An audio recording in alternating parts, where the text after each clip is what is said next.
Hello दोस्तों, एक बार फिर से आप सभी का मैं बहुत बहुत स्वागत करता हूं।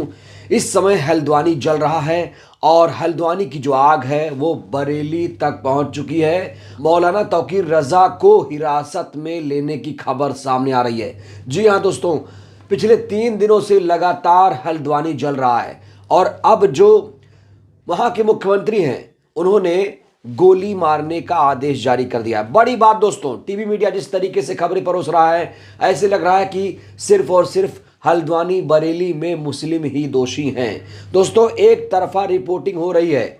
हल्द्वानी में जिस तरीके से हालात बिगड़े हैं उसको लेकर सिर्फ और सिर्फ मुसलमानों को ही जिम्मेदार माना जा रहा है। अपडेट मैं आपको देना चाहता हूं, मौलाना तौकीर रजा को पुलिस ने हिरासत में ले लिया है।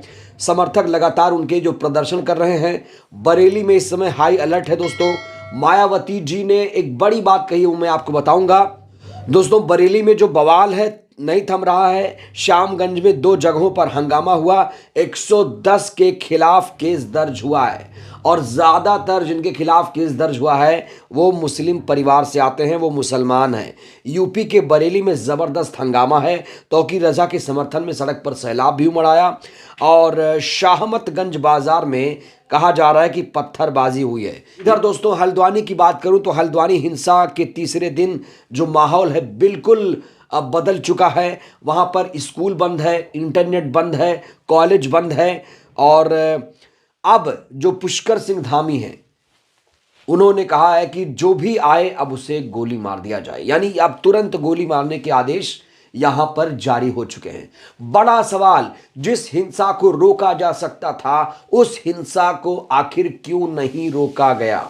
आखिर बुलडोजर से क्या देश चलेगा? क्या बुलडोजर से ही प्रदेश चलेगा?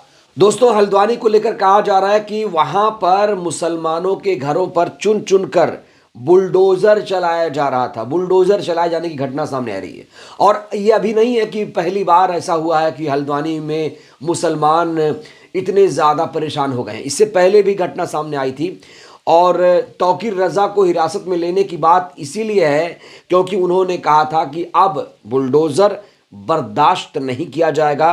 अगर हम पर कोई हमला होता है तो हम भी तैयार हैं। उन्होंने एक संदर्भ में कहा था इस चीजों को, लेकिन टीवी मीडिया ने तौकीर रजा को यहां पर विलेन साबित कर दिया, विलेन घोषित कर दिया। दोस्तों, इस समय मैं आपको बताऊं, कोई भी नेता हल्द्वानी बरेली के मामले को लेकर आगे नहीं आ रहा है। बीएसपी सुप्रीमो ने एक बड़ा बयान दिया है और बीएसपी सुप्रीमो के इस बयान की काफी इस समय चर्चा है और काफ़ी जो मुसलमान हैं उनके इस बयान से खुश हो गए हैं। जाहिर तौर पर अगर आप किसी के समर्थन में आएंगे तो लोग आपकी प्रशंसा करेंगे। और दोस्तों, जो डेयरिंग मायावती जी ने दिखाई है, उन्होंने अपनी राय व्यक्त की है। उन्होंने कहा है कि ये जो हिंसा है इसे आप रोक सकते थे और ये सीधे तौर पर डबल इंजन सरकार का फेल्योर है। क्या कहा है बीएसपी सुप्रीमो ने? दोस्तों, मैं आपको बताता हूं। उन्होंने कहा है उत्तराखंड के हल्द्वानी में हुई हिंसा और उसमें जान माल की हुई क्षति अति चिंतनीय है। अगर सरकार, प्रशासन और खुफिया तंत्र सतर्क होता तो इस घटना को रोका जा सकता था।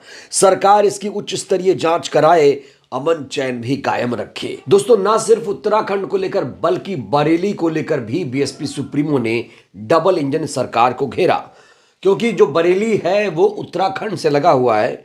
मायावती जी ने लिखा है कि आए दिन किसी ना किसी मुद्दे को लेकर, चाहे उत्तराखंड का हल्द्वानी हो चाहे बरेली हो, यहाँ पर तनाव की स्थिति बनी रहती है जिसे समय रहते सरकार को नियंत्रित कर लेना चाहिए ताकि यहाँ भी शांति व्यवस्था बनी रहे।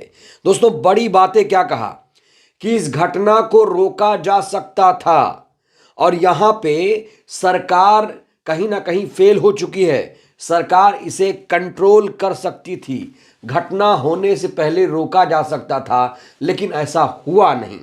तो दोस्तों, हल्द्वानी के बनभूलपुरा इलाके में हिंसा लगातार बढ़ रही है और अब पुष्कर सिंह धामी जो पूरी तरीके से इसमें फेल हो चुके हैं, अब कह रहे हैं कि जो लोग हैं, दंगाई हैं, उन्हें गोली मार दिया जाए। यहाँ दंगाई शब्द का अर्थ जानते हैं आप किससे होगा? साफ तौर पर मुस्लिमों से है। टीवी मीडिया लगातार जहर फैला रहा है। टीवी मीडिया इस मामले में गलत रिपोर्टिंग कर रहा है। आपको जो भी खबरें देता है दोस्तों, वो गलत तरीके से खबरें आप तक पहुंचा रहा है। मैं इसकी एक बानगी मैं आपको दिखाना चाहता हूं। देखिए दोस्तों, आगे से भड़काएंगे, बड़ा पछताएंगे, भड़काऊ ब्रिगेड पर योगी का हंटर, देश नहीं झुकने देंगे। देश को बेचने वाले कह रहे हैं कि देश नहीं झुकने देंगे। हल्द्वानी हिंसा को लेकर एक बड़ी खबर यह भी है कि दंगाइयों पर यूएपीए के तहत एक्शन लिया जाएगा। यूएपीए लगाया जाएगा, मुसलमान जो आरोपी हैं उनके ऊपर यूएपीए लगाया जाएगा। हल्द्वानी हिंसा मामले में 5,000 लोगों पर एफआईआर भी दर्ज हो चुकी है। कुल मिलाकर दोस्तों हालात विकराल हो चुके हैं। बरेली में जिस तरीके से पत्थरबाजी हुई और हल्द्वानी में जिस तरीके से बुलडोज़र चलाया जा रहा है, जिस तरीके से सरकार भेदभावपूर्ण कार्रवाई कर रही है, उसको लेकर सवाल खड़े हो रहे हैं। लेकिन नेता लोग जिन्हें मुसलमानों का वोट चाहिए वो लोग चुप हैं और ये लोग खुलकर नहीं आ रहे हैं। क्या सारी पार्टियां मर गई हैं? क्या इन पार्टियों को जो मुसलमानों का वोट लेती हैं, क्या उन्हें इसके खिलाफ आंदोलन नहीं करना चाहिए? दोस्तों, पिछले कई दिनों से ये देखा जा रहा है कि कोई भी पार्टी आंदोलन प्रदर्शन अब नहीं करती है। चाहे ईवीएम का मामला हो, आजम खान की गिरफ्तारी का मामला हो, या हल्द्वानी का मामला हो, बरेली का मामला हो, इसमें आगे आना चाहिए। इसमें आगे आना चाहिए। जो भेदभावपूर्ण कार्रवाई का आरोप सरकार पर लग रहा है, इसके खिलाफ कहीं ना कहीं जो पार्टियां हैं जिन्हें मुसलमानों का वोट चाहिए, वो चुप क्यों है, ये भी एक बड़ा सवाल है। अब मायावती जी इस पूरे मामले में सामने आ चुकी हैं। मायावती जी पर कहते हैं कि मायावती जी भारतीय जनता पार्टी की बी टीम है, मायावती बीजेपी से मिली हुई हैं। दोस्तों, ये वो लोग हैं जो कभी कुछ कर नहीं पाए या कुछ कर नहीं पाएंगे।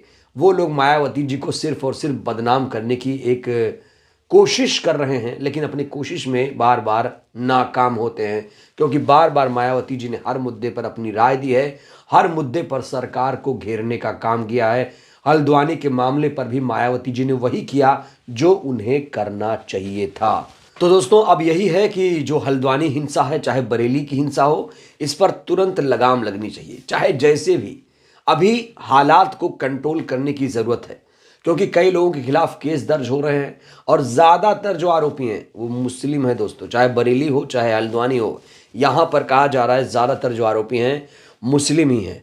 तो बड़ा सवाल यही है, क्या मुसलमानों को ये सरकार टारगेट कर रही है? क्या डबल इंजन राज में मुसलमान असुरक्षित हो गए हैं? जैसा कि तौकीर रज़ा साहब भी कह रहे हैं, ये जो सरकार है ये मुसलमानों के खिलाफ कहीं ना कहीं जो कार्रवाई है वो ज़्यादा कर रही है, और जो दूसरे पक्ष के, जो दूसरे समुदाय के लोग आरोपी हैं, उनके खिलाफ उस तरह से कार्रवाई नहीं कर रही है। क्योंकि कानून के समान सब बराबर हैं, सबको समान रूप से देखना चाहिए। लेकिन यहाँ पर चुन चुन कर मुस्लिमों को ही आरोपी बनाया जा रहा है, उन्हीं के खिलाफ ही कार्रवाई की जा रही है, उन्हीं को ही गोली मारने का आदेश दे दिया गया है। तो दोस्तों, फिलहाल के लिए इस वीडियो में इतना ही। कुल मिलाकर मायावती जी ने कम से कम मुसलमानों के लिए बोला, ये बड़ी बात है। मुसलमान इससे खुश भी हुए, और जाहिर तौर पर जो बोलेगा उससे लोग खुश होंगे, क्योंकि अगर इस मसले पर नहीं बोला गया तो लोग आखिर किस मामले पर बोलेंगे? मुसलमान सताए जा रहे हैं हल्द्वानी में, बरेली में भी उनके खिलाफ कार्रवाई हो रही है। तो यहाँ पर मायावती जी ने कहीं ना कहीं बोलकर मुसलमानों का दिल तो कम से कम जीता ही है। बहरहाल हम यही उम्मीद करते हैं कि जो हिंसा है वो थम जाए और जो असली दोषी हैं उनके खिलाफ कार्रवाई हो, उच्च स्तरीय इस पूरे मामले की जांच हो और दोषी को बख्शा ना जाए। तो बहरहाल दोस्तों, इस वीडियो में इतना ही। और हल्द्वानी और बरेली के मामले को लेकर आप क्या सोचते हैं? ये वीडियो जहां से भी आप देख रहे हैं, अपना कमेंट जरूर करिए। बहुत बहुत धन्यवाद, शुक्रिया। जय भारत, जय संविधान।